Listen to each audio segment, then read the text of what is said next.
할렐루야. 성탄절이 되면 메리 크리스마스 우리가 반갑고 기쁘게 인사하는 것처럼 오늘은 우리 주님 다시 사신 부활절입니다. 예수 다시 사셨습니다. 우리 이렇게 함께 인사하겠습니다. 예수 다시 사셨습니다. 한 번 더 인사합시다. 예수 다시 사셨습니다. 아멘. 그렇습니다. 우리를 위해서 십자가를 지신 예수님께서 다시 사셨습니다. 사망 권세를 이기고 다시 부활하셨습니다. 얼마나 기쁘고 감격스러운 날인지 모릅니다. 특별히 지금 사망의 또 질병의 두려움과 염려 가운데 있는 이 땅의 모든 이들에게 다시 사신 부활의 주님이 참 소망 되시기를 간절히 소망합니다. 그리고 오늘 우리 모두에게도 이 부활의 기쁨과 감격이 어떤 상황과 어떤 환경과 어떤 문제 가운데서도 사라지지 않는 변함없는 기쁨으로 여러분 가운데 충만하기를 축원합니다. 사랑하는 성도 여러분, 우리는 오늘 이 부활이 우리 안에 참 소망이고 기쁨인 것을 확신합니까? 제가 한번 여러분에게 묻겠습니다. 여러분은 예수님이 부활하신 것을 확실히 믿습니까? 제가 결혼식 주례를 많이 해봤거든요. 신랑과 신부에게 확실히 서약합니까? 그러면 어떤 신랑들은 단전에서부터 기분을 끌어올려서 예! 그렇게 대답을 합니다. 밖에 있는 사람들도 다 들리고 그냥 식당에서 밥 먹는 사람들한테까지 들리도록 그렇게 크게 선포를 합니다. 왜 그러겠습니까? 그것이 결단이고 확신이고 믿음이기 때문에 그렇습니다. 제가 다시 한번 묻겠습니다. 숨을 몰아 넣으시고, 사랑하는 성도 여러분은 우리 예수님께서 부활하셔 다시 사신 사실을 확실하게 믿습니까? 아멘. 할렐루야. 예. 여러분, 성도는 예수님이 부활하셨다는 이 사실을 믿는 자들입니다. 부활을 믿지 못하면 성도가 아닙니다. 예수님께서 다시 사셨다는 것을 믿지 못하면 하나님의 자녀도 아니고 예수의 부활을 믿지 못하면 구원도 없는 것입니다. 여러분, 그럼에도 불구하고 많은 이들이 아직도 예수 그리스도의 부활을 믿지 못하는 이유는 무엇입니까? 보지 못해서요? 아니에요. 사단이 그것을 믿지 못하도록 우리의 믿음을 방해하기 때문입니다.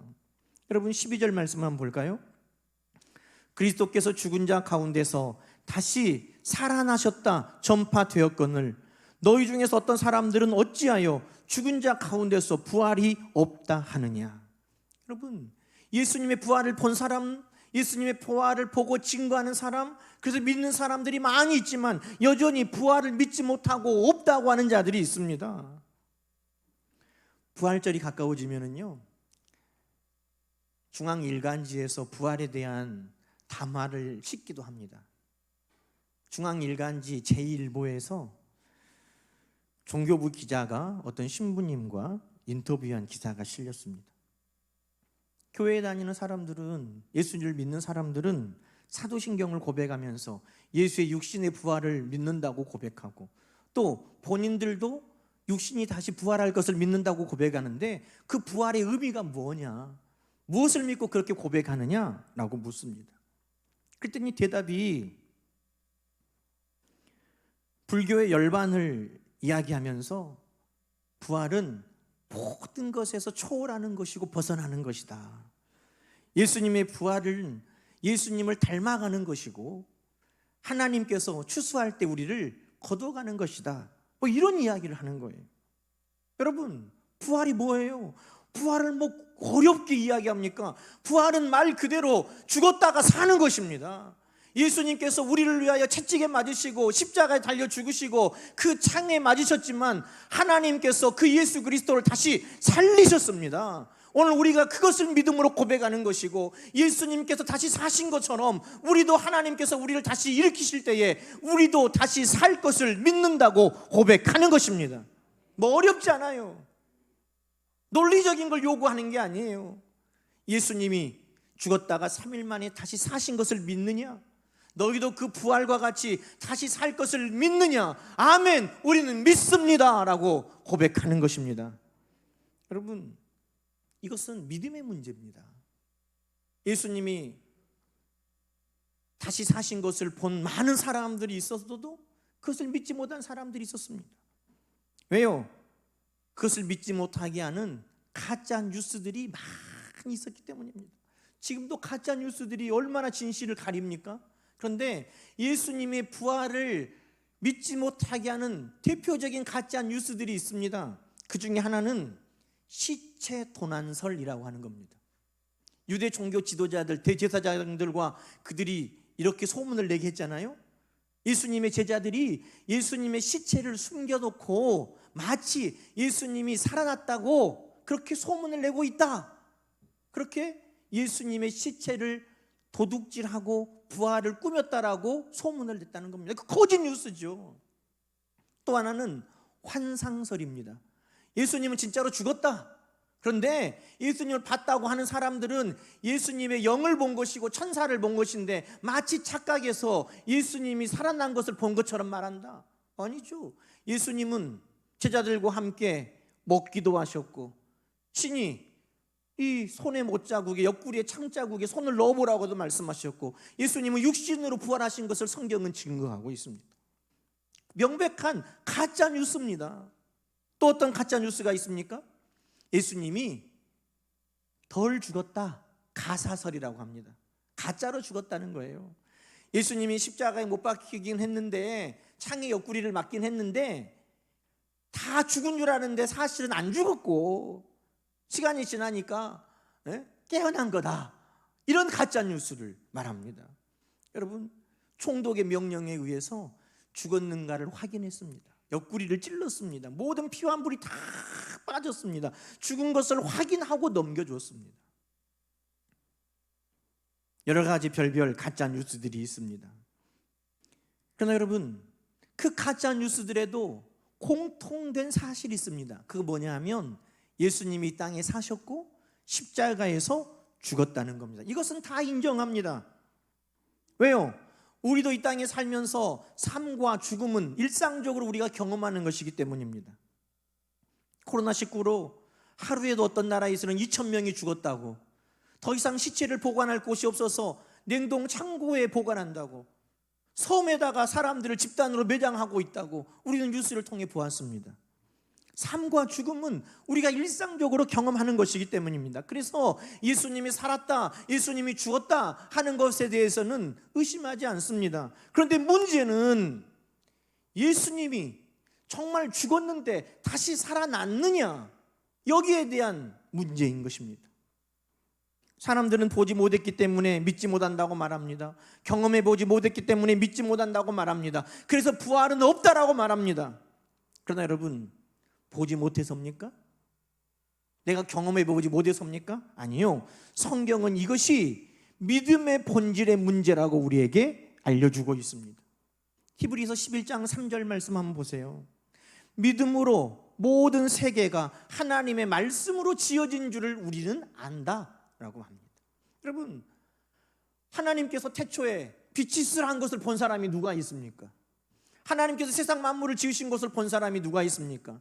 그러나 오늘 우리는 믿음으로 그것을 보는 것입니다. 믿음으로 아는 것입니다. 믿음으로 그 안에서 살아가는 것입니다. 여러분, 성경은 이것이 믿음의 문제라고 말합니다. 보이는 것으로 말미암아 나타난 것이 아니라 이것은 믿음으로 나타난 일이라고 말하는 것입니다. 그래서 요한복음 20장에도 예수님께서 도마와 제자들에게 너는 나를 본고로 믿느냐? 보지 못하고 믿는 자들은 복되도다. 우리 주님 말씀하셨어요. 왜? 이것은 보고 믿는 문제가 아니라 믿음으로 보는 문제이기 때문입니다. 여러분, 그러므로 부활을 내가 믿는다는 것은 내가 믿음의 관문을 통과했느냐 안 했느냐를 우리에게 알게 해주는 아주 귀중한 잣대가 되는 것입니다. 그래서 내가 오늘 예수 그리스도의 부활을 믿고 기뻐하고 감격스러워하고 예배하고 있다면 오늘 나는 예수님을 믿는 성도가 된 것이고 하나님의 자녀요, 오늘 구원받는 백성인 것을 확신하시기 바랍니다. 오늘 2절, 그것이 우리의 믿음의 본질이라고 말합니다. 여러분, 2절 말씀 한번 볼까요? 너희가 내가 전한 그 말씀을 굳게 지키고 헛되이 믿지 아니하면 그로 말미암아 구원을 받으리라. 사도 바울과 또 예수님의 제자들이 전했던 그 복음의 내용이 무엇인지, 우리의 믿음의 내용이 무엇인지, 우리가 믿고 구원받는 그 내용이 무엇인지 바울은 이야기하고 있습니다.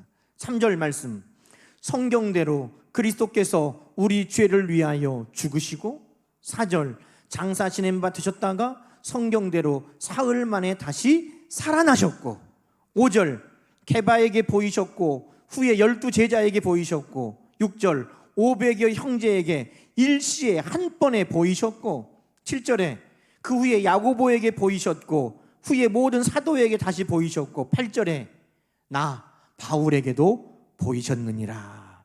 그러므로 11절에 나나 그들이나 이같이 전파하매, 이같이가 무슨 말이에요? 예수님이 십자가에 죽으셨으나 사흘 만에 다시 살아나신 것을 전파하매 너희도 이같이 믿었느니라. 아멘. 무엇을 믿었다는 겁니까? 무엇을 믿어 구원에 이르렀다는 겁니까? 예수님이 십자가에 달려 죽으셨다는 것, 그것만을 믿은 것이 아닙니다. 예수님이 십자가에 달려 죽으셨다는 것, 그 믿음 위에 우리 주님께서 사흘 만에 다시 부활하셨다는 것을 믿은 것이 이 믿음의 본질이라는 것입니다. 여러분, 오늘 내가 예수를 나의 구주로 믿고 하나님의 자녀가 된 것은 예수님이 십자가에 죽으셨다는 것을 믿어서 하나님의 자녀된 거 아닙니다. 예수님이 십자가에 죽으셨다는 것을 믿어서 내가 성도 되는 것 아닙니다. 예수님이 십자가에 죽으셨다는 것을 믿어서 내가 구원받는 거 아닙니다. 여러분, 내가 구원받는 것, 내 믿음의 본질은 예수 그리스도의 부활을 믿는 것입니다. 오늘 14절 말씀 보세요. 그리스도께서 만일 다시 살아나지 못하셨으면 우리가 전파하는 것도 헛것이요 너희 믿음도 헛것이라. 여러분, 예수님이 십자가에 달려 죽으셨다가 다시 살아나시지 않았는데 우리가 그분을 믿을 수 있습니까? 아닙니다. 그 당시에요, 십자가에 달려 죽은 사람은 수도 없이 많았어요. 그 당시에 역사 문헌에 보니까 갈릴리에서 민중봉기가 일어났습니다. 로마의 식민지로 살던 그때 갈릴리에서 독립운동 민중봉기가 일어났는데, 로마에서 그 민중봉기에 가담했던 사람들을 2,000명을 한 번에 십자가에 매달아 버렸어요. 십자가에 매달았기 때문에 우리가 하나님의 아들로 믿는다면 하나님의 아들이 2,000명이에요? 그러지 않습니다. 십자가에 달려 죽고 끝나버렸다면 그분은 우리의 구세주 메시아가 아닙니다. 그런데 성경은 예수님이 하나님의 아들이신 것은, 우리의 구세주요 메시아가 되신 것은 그분이 십자가에 달려 죽었기 때문이 아니라 그분이 그 죽음을 이기고 부활하셨기 때문이라고 우리에게 말씀하고 있는 것입니다. 여러분, 로마서 1장 3절부터 4절 말씀을 같이 한번 읽어보겠습니다. 3절부터 읽습니다. 그의 아들에 관하여 말하면 육신으로는 다윗의 혈통에서 나셨고 성결의 영으로는 죽은 자들 가운데서 부활하사 능력으로 하나님의 아들로 선포되셨으니 곧 우리 주 예수 그리스도시니라. 아멘. 분명하게 기억하십시오. 여러분, 이 땅에 지금도 내가 예수라고 하는 거짓된 사람들이 수도 없이 많습니다. 봐라, 내가 예수다, 살아 있습니다. 그렇게 말한 사람들 중에 또 더러는 죽었습니다. 살았고 죽었고 그것이 그가 예수라는 것을 증거할 수 없습니다. 성경에 말한 대로 다윗의 후손으로 베들레헴에서 태어나고 십자가에 죽었어도 그것이 예수요, 그것이 그리스도요, 우리의 구주인 것을 증거할 수 없습니다. 오늘 성경은 뭐라고 말합니까? 그분이 죽은 자들 가운데서 부활하심으로 하나님의 아들로 우리에게 나타났다고 증거하고 있는 것입니다. 그러므로 오늘 우리의 믿음의 근거가 어디 있습니까? 우리가 오늘 왜 기뻐합니까? 그토록 성경에서 말하는 메시아, 구세주, 우리가 믿고 의지하는 나의 주님이 오늘 이 부활로 말미암아 분명하게 우리에게 드러났으니 더 이상 우리는 방황하지 아니하고 더 이상 우리는 거짓에 유혹되지 아니할 분명한 증거를 얻었으니 오늘 우리는 예수 그리스도의 부활로 인하여 기뻐하고 감격하는 것입니다. 사랑하는 여러분, 지금도 헛된 믿음 가운데 방황하는 수많은 이들이 있습니다. 오늘 우리는 그 헛된 방황과 유혹에서 벗어나서 예수 그리스도의 부활을 믿음으로 말미암아 이제는 믿음에 굳게 서게 되었으니 여러분 기뻐하고 감격하는 예배가 되기를 축원합니다. 또 여러분, 오늘 예수 그리스도의 부활은 왜 우리에게 기쁨, 감격이 됩니까? 우리 주님께서 부활하심으로 말미암아 우리의 모든 죄가 다 사함받았기 때문입니다. 여러분, 예수님의 부활이 없으면 오늘 성경은 뭐라고 말합니까? 예수 그리스도의 부활이 없으면 여전히 우리가 죄 가운데 있다라고 17절에 말하고 있습니다. 우리는 여전히 죄 가운데 있습니다. 왜? 예수님의 부활이 없으면 우리를 위하여 십자가를 지셨다는 말이 거짓말이기 때문입니다. 여러분, 수많은 사람들이 십자가에 달려 죽었는데 다시 살지 못했습니다. 왜냐하면 그들은 자기의 죄로 말미암아 죽었기 때문입니다. 성경은 분명하게 말씀합니다. 죄의 삭은 사망이다. 죄는 반드시 죽습니다. 자기의 죄 때문에 죽는 것입니다. 그런데 우리는 뭐라고 믿습니까? 예수님은 죄가 없는 분이지만 우리의 죄를 용서하기 위해서 대신 십자가에 죽으셨다고 우리는 믿습니다. 그런데 그 예수님이 다시 살지 못하면 자기 죄 때문에 십자가에서 죽어간 그 많은 사람들 중에 하나에 불과한 것입니다. 그런데 예수님께서 다시 십자가에서 죽으셨으나 사셨다는 것은 그분의 죄 때문에 죽으신 것이 아니라 말씀에 약속하신 것과 같이 우리의 죄를 용서하시기 위한 대신의 죽으심인 것을 우리에게 증거하고 있는 것입니다. 그러므로 예수님께서 십자가에서 죽으셨으나 다시 사심으로 말미암아 오늘 우리는 믿고 살 수 있습니다. 아, 예수님이 정말 나의 죄를 위해 십자가를 지셨구나. 예수님이 정말 나의 죄를 용서하기 위해서 다시 사셨구나. 오늘 예수의 죽으심을 믿는 것이 아니라 예수의 사심 안에 우리의 죄사함이 있음을 기억하는 여러분 되기를 주님의 이름으로 축원합니다. 여러분, 그러니 우리는 분명하게 믿음이 무엇인지를 알아야 합니다. 우리가 가진 믿음은 예수님이 십자가에 달려 죽으셨다는 것을 믿는 믿음이 아닙니다. 성도는 예수님이 십자가에 죽으셨다는 것을 믿어 성도가 된 것이 아닙니다. 우리의 믿음의 본질은 무엇이냐? 예수님이 죽으셨으나 다시 살아나셨다는 것을 믿는 믿음입니다. 그 믿음이 예수님이 하나님의 아들인 것을 우리에게 믿게 하고 그 믿음이 내 죄가 사함받았다는 것을 믿게 하는 것입니다. 그러니 오늘 우리는 예수 그리스도의 다시 사심을 기뻐하고 감사하며 감격하여 이 자리에서 예배하고 있는 것입니다. 예수 그리스도의 부활을 통한 확실한 믿음이 우리 주님 앞에 가는 그날까지 여러분에게 변함없이 굳건하게 세워지기를 주님의 이름으로 축원합니다. 여러분, 또 주님의 부활하심이 우리에게 기쁨이 되는 이유가 있습니다. 20절 말씀 한번 읽어볼까요? 20절 말씀. 그러나 이제 그리스도께서 죽은 자 가운데서 다시 살아나사 잠자는 자들의 첫 열매가 되셨도다. 아멘. 여러분, 우리 주님의 부활은 주님의 부활만으로 끝나지 않으니 우리는 기뻐하고 감사하는 것입니다. 오늘 말씀에 첫 열매라고 이야기합니다. 여러분, 이제 벚나무의 벚꽃들이 이제는 다 사라져가는 때가 되었지만 여러분 다시 한번 기억을 되돌려 보세요. 벚나무의 벚꽃이 피던 그때 햇볕이 잘 드는 곳에 팝콘처럼 벚꽃 하나가 탁 피었습니다. 야, 이 많은 나무 가운데 야, 너 꽃 하나 너는 왜 이렇게 빨리 피었냐? 그런데 우리는 그 한 송이 핀 벚꽃을 통해서 그 나무에 가득 꽃이 피울 것들을 기대하고 기다립니다. 왜요? 그 한 송이가 그 다음에 팝콘처럼 톡톡톡톡 터질 그 많은 꽃들을 상징하고 있기 때문입니다. 여러분, 우리 주님의 부활은 오늘 성경은 우리에게 첫 열매라고 이야기합니다. 마치 처음 터트렸던 그 하나의 꽃송이와 같다는 것입니다. 구약 성경 출애굽기에 보면 초실절이라는 절기가 있습니다. 이스라엘 백성들이 처음 결실한 열매를 하나님 앞에 드려서 예배했던 절기입니다. 여러분, 처음 익은 곡식이라는 것은 상징적인 거예요. 그 처음 익은 곡식을 비워가지고 하나님 앞에 드리면 자기에게는 익은 곡식이 있어요, 없어요? 아직 없어요. 하나도 없어요.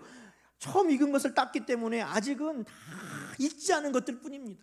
그런데 그 처음 익은 것을 하나님 앞에 드릴 수 있었던 것은 지금 아직 결실하지 못한 모든 열매도 곡식들도 다 결실할 것이라는 믿음의 고백으로 하나님 앞에 드린 것입니다.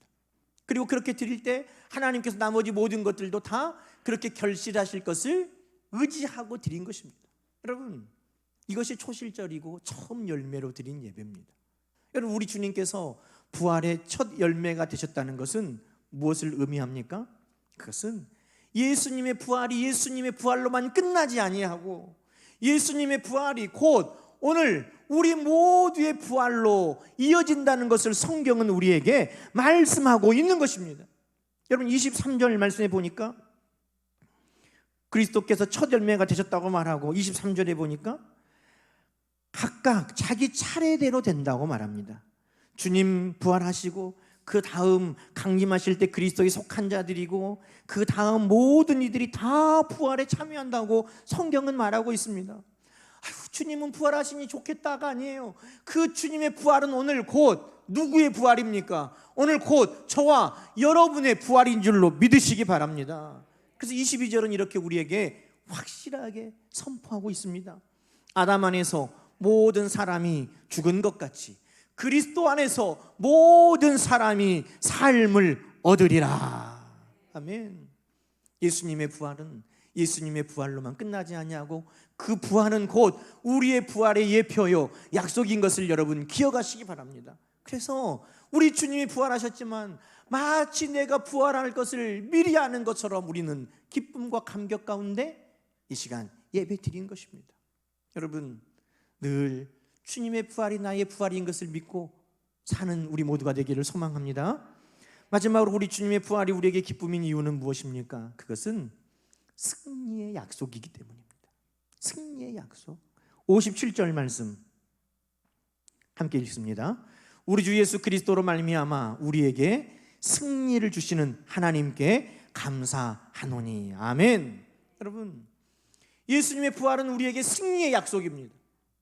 모든 사랑은 뛰어넘을 수 없는 두려움과 공포, 실패와 절망이 있습니다. 그것은 죽음으로부터 비롯된 것입니다.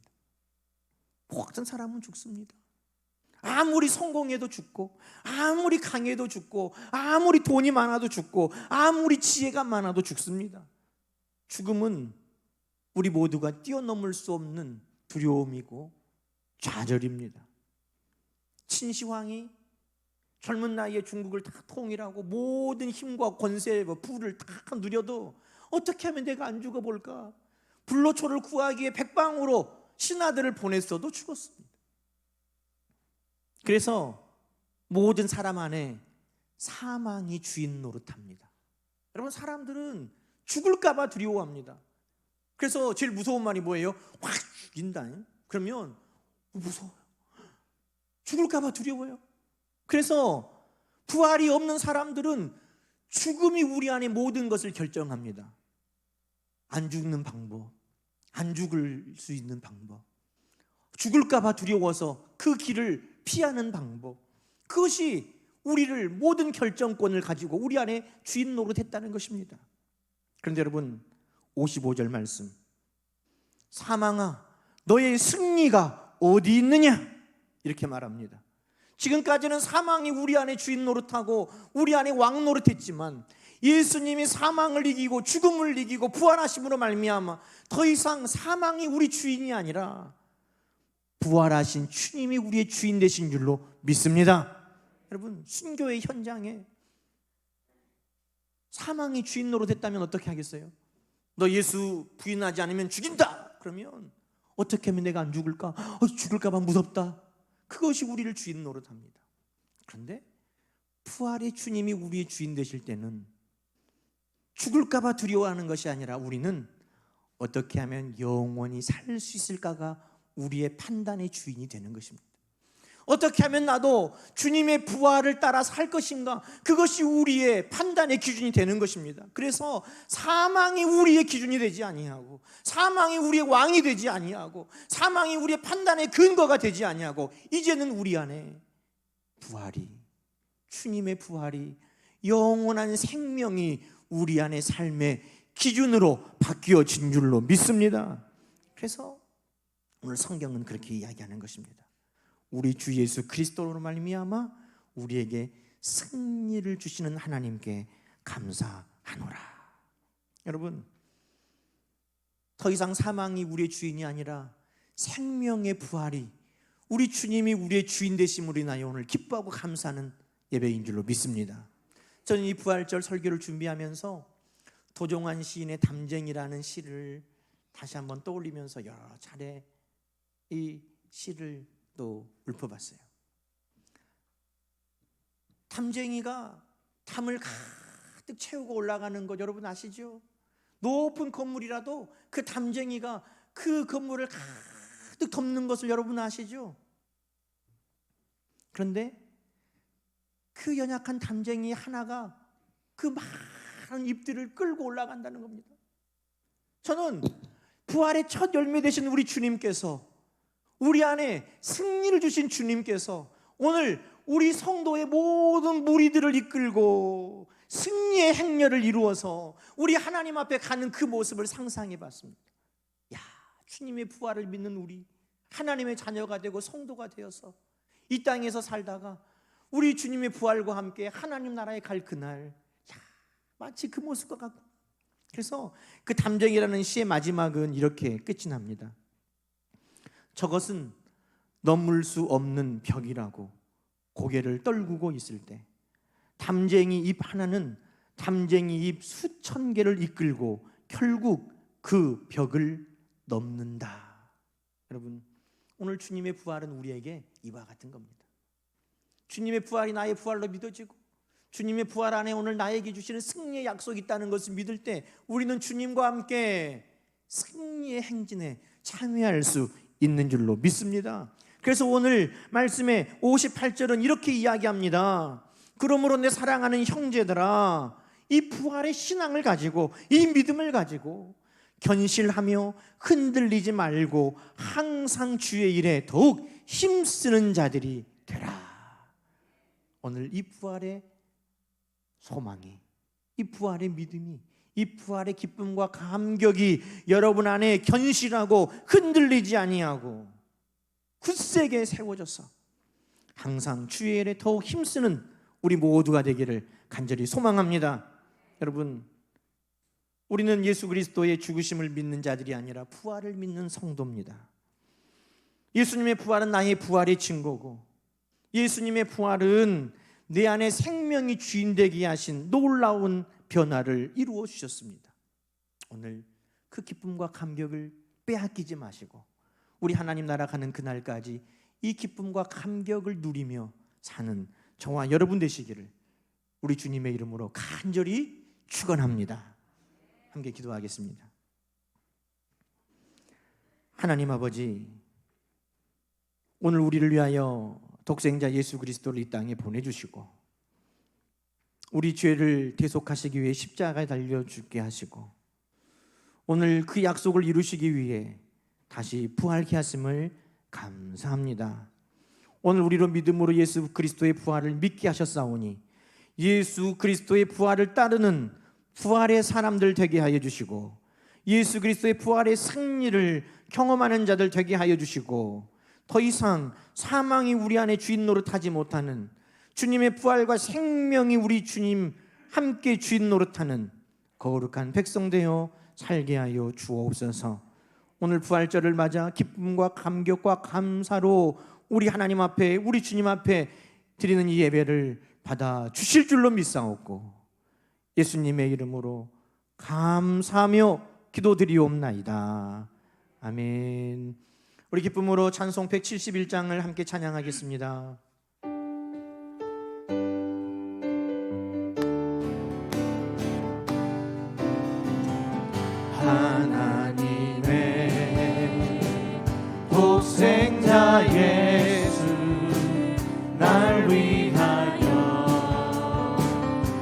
주시옵나이다.